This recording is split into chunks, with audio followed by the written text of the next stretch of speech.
சிறகடி காசை அடுத்த வர எபிசோட் பார்த்தீங்க அப்படின்னா, ஸ்ருதி வந்து ரெஸ்டாரண்ட் வந்து ஆரம்பிக்கிறதுக்கான ஏற்பாடெல்லாம் முடிச்சுட்டு, ரெஸ்டாரண்ட் ஓப்பன் பண்ணுறதுக்காக இன்விடேஷன் வந்து குடுக்கறதுக்காக வீட்ல வந்திருப்பாங்க.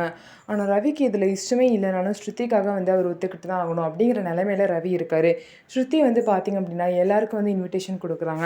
அண்ணாமலை பார்த்தீங்கன்னா, இதை நினச்சி ரொம்பவே சந்தோஷப்படுறாங்க. தன்னோட 3 மகன்களும், மருமகளும் ஏதாவது ஒண்ணு செஞ்சு முன்னேறி இப்ப நல்ல நிலைமையில இருக்காங்கன்னு சொல்லிட்டு, ரொம்பவே வந்து சந்தோஷமா இருக்காங்க.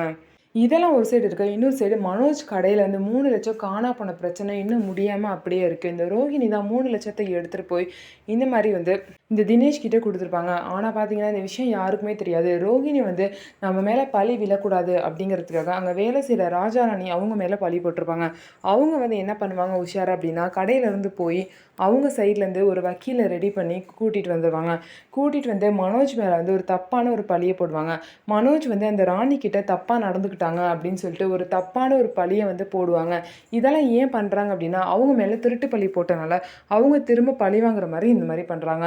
ஸோ அதனால இந்த மாரி இவங்க மேல நீங்க திருட்டு பழி போட்டனால, நஷ்ட ஈடா இவங்களுக்கு நீங்க சொன்ன ரூ. 3,00,000 குடுக்கணும்னு சொல்லிட்டு வக்கீல் மனோஜ் கிட்ட சொல்லுவாங்க. ஏற்கனவே 3,00,000 காணா போன அந்த டென்ஷன்ல இருக்க மனோஜ் வந்து திரும்ப 3,00,000 நஷ்டமாகுற மாரி ஒரு நிலைமை வந்துச்சுன்னு சொல்லிட்டு ரொம்பவே கவலையில இருக்காரு.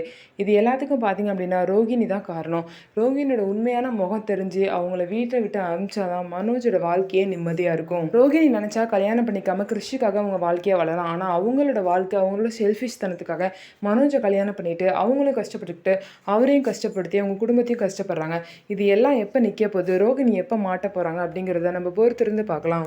நம்ம வீடியோ உங்களுக்கு பிடிச்சிருந்தா நம்ம வீடியோவை லைக் பண்ணிக்கோங்க. மறக்காம நம்மளோட சேனல்ல சப்ஸ்கிரைப் அண்ட் ஹைப் பண்ணிட்டு பாருங்க.